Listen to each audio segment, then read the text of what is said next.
Greetings Internet, DDA here, and with Set 2 of Star Wars Unlimited coming to a close, PQ season is ending and preview season has concluded, and now we are all revving up for our local pre-releases to get our first hands on these new leaders and new cards to see how powerful everything is. I wanted to take a second to look at one of the leaders that I actually think are not only is tier 1, but I actually think Anakin Skywalker is going to be the strongest leader to come out of set 3. Now, why is that? Well, there are several reasons why I think Anakin Skywalker is going to be one of the best leaders to come out in the next set, and it has nothing to do with how well they captured the flavor of Anakin Skywalker, which is incredibly well, mind you. Throughout the Clone Wars, Anakin kind of showed his risk-taker side. All of the supporting characters throughout the series always cited how Anakin would make these grand risk-taking plays during the war, and somehow everything would work out for him. Well, you're going to be risk-taking with Anakin Skywalker and deal damage to your base to deal extra damage to your opposing units. So why is this guy tier 1? Well, the first and biggest reason is the incredible number of plays that Anakin has to one-shot opposing leaders. And when we talk about one-shotting opposing leaders, I want to first talk about Jesse. Now, Jesse is going to be a risk-reward card. You are giving the opponent battle droids, so the opponent is going to be able to use exploit very well. So, of course, the power of Jesse is going to depend on how much exploit is in the meta.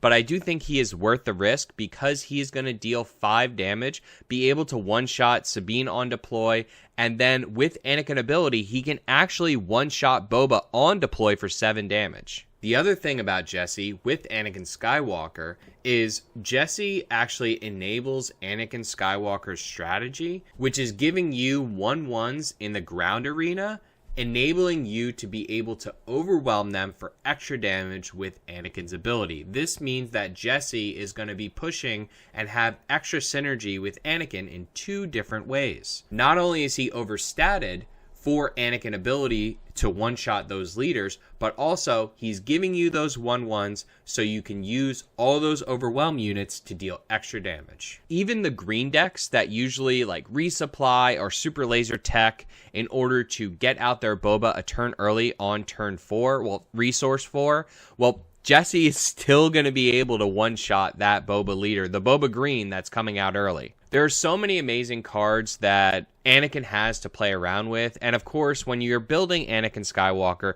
you're going to want to use the 30 HP base to make the most use out of his front side leader ability and not care that much about the damage that you're causing to yourself, but also make the most use of his deploy that gains power for every 5 damage that you have on your base. Now, in the limited games that I've played with Anakin, I have most often hit for 8 or 9 damage on deploy with Anakin. I just think this leader is incredible. So I don't want to spend too much time because most of this is theory crafted. I haven't played that many games. We have no idea what the set 3 meta is going to look like. We can guess that it's going to be Boba and Sabine, unless they make some change to Boba that brings him down a peg. I don't think they're going to make such a drastic change that takes him out of the meta, so we're probably going to still be seeing a lot of him. So for example, Anakin's Interceptor, that is of course showing the skills that Anakin has as the best pilot in the Clone Wars. This card is a 2/3, so it's not the greatest ship to drop down early game, so it's not going to be able to say trade into the opposing A-Wing. However, you can trade into the opposing A-Wing with Anakin ability. So this is going to be one of those ships that has some early game presence lifted up by Anakin's ability, but then into the mid and late game, once you get that 15 damage on your base, this ship becomes a powerhouse. Anakin Skywalker absolutely loves any unit with Overwhelm. That is why Dend Up Loyalist is going to be one of the best 2-drops for Anakin. The Loyalist is going to enable you to trade into turn 1 plays, defeat the opposing unit while also dealing damage to the opposing base. I feel sorry for those turn 1 Greedo and Cloud Rider plays when you're going to be able to do 3 damage to the opposing base. Reckless Gunslinger is also pretty interesting in Anakin, where normally it's 1 damage to each base, so if you happen to be in an advantageous position, it could be the last damage you need to win the game. But actually, Reckless Gunslinger is way better in Anakin because it can be 2 damage. You can not only deal the extra damage with Reckless Gunslinger from Smuggle, but you can also self-damage yourself, and if you happen to be at, say, 24, which as the opponent gets better at playing around the playstyle of Anakin, they are going to limit themselves from getting to those 5 damage thresholds. They may think in their head, okay, I'm going to stop at 4 because I don't want to take more damage. And then I'm going to claim, well, let me smuggle out the Reckless Gunslinger, thwart your plan, deal extra damage, and then deal extra damage on top of that. The Chaos of War, of course, fits nicely into Anakin. Not only is it going to deal damage to the opponent, but it's also going to deal damage to yourself, thereby enabling more damage. As you can see, the aggro, Anakin is going to be a mid-range deck, but he is going to push an insane amount of damage. Basically, I think most games you are going to win on the flip turn, on the Anakin flip turn, if not the turn after. Batch Brothers is another good example of a great card with Anakin. It gives you 2 things on the field with 2 power that enables you to use Anakin ability to trade into something with 4 power. For example, if the opponent drops a K2 the turn after that you play the Batch Brothers, well, you can easily just Anakin ability into the K2. Yeah, you're going to probably take 5 damage, but hey, that just makes you stronger, right? Now, the reason I chose double red for this deck is because as I was building it, originally I wanted to go Anakin yellow because I was thinking, oh my god, Surprise Strike, Anakin's going to hit for 12. This is going to be insane. Well, yes, but also, while I was building the deck, I kind of realized that not many yellow cards were adding much to the deck. Besides Surprise Strike and things, I didn't feel like yellow was adding much in terms of unit quality with the units that I wanted to play. So I just decided to go double red to gain access to aggression and Twice the Pride. Twice the Pride is, of course, a very interesting card. It has extreme synergy with Gorilla Attack Pod, which is why we slot Gorilla Attack Pod at 3 in this deck. Twice the Pride is insane. It lets you hit for 10 with the Gorilla Attack Pod. So can that combined with Anakin can literally be the game, even if you're way behind in damage. And another interesting card that we do play, I can't believe I seriously unironically added this to a list, which is Wampa. It's a great stat line for 4. 4/5 for 4 is a great stat line with Overwhelm. That means, again, with Anakin ability, you're hitting for 6. You're dealing that 6 damage, potentially overwhelming. Now, of course, we're going to slot 3 Poe Dameron because why wouldn't you? It's one of the strongest cards. Can hit the base for 8. Really, really strong card. No reason not to slot 3 of it. We are supplementing with the Anakin Skywalker unit just to make sure that every time on turn 5, we're dropping a 6/6 to really push out a high unit quality. And of course, if you don't have copies of Poe Dameron, you can switch out for more copies of Anakin Skywalker. We are slotting a single copy of Wrecker.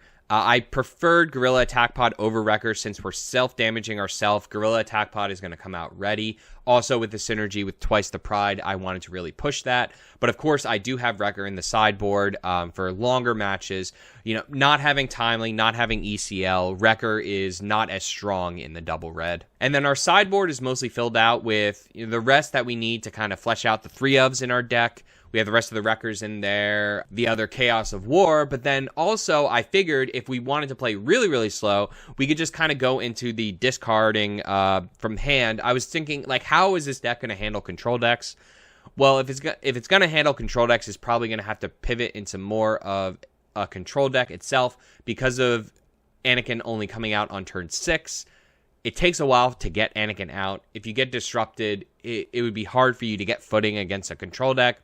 So why not play their game, right? Pillages, forced surrenders, let's play their game, discard their cards, and try to push out damage that way. This is my first take on the deck. I think it has incredible potential. Like I said, Anakin has just been hitting like a freight train. It surprised me. You know, you have Red 3, you have Heroic Sacrifice, you can just literally burst your opponent down without them even considering. You know, you throw Twice the Pride on there, all of a sudden Anakin is hitting for like 13, and they don't expect it. People are going to have the opponent. This deck is going to force your opponent to do an incredible amount of math and thinking just to be able to really kind of work out. Can I claim? Am I safe? Probably not. You're probably not safe. The Clone Wars, as far as I know, has been the first canonical showing of how Anakin was really turning to the dark side. He became very chaotic in the Clone Wars, and his risk-taking was pushed to a level that really could be considered following the dark side. So that's why this double red deck, I think it fits perfectly with Anakin. Aggression, aggression, aggression. We're going to be seeing a lot of it. I think there's going to be multiple tier 1 Anakin decks. The yellow deck, I think, has potential. And there may be even more mid-rangey control decks that kind of push that use of his leader side versus the unit side to an extreme level. So I hope you all enjoyed my first take on Anakin Skywalker that I am pretty darn sure is a tier 1 leader. Please hit that like and subscribe button if you want to see more Star Wars Unlimited videos. And as always, turn your dial to Random Number Gaming for the best gaming guides and content.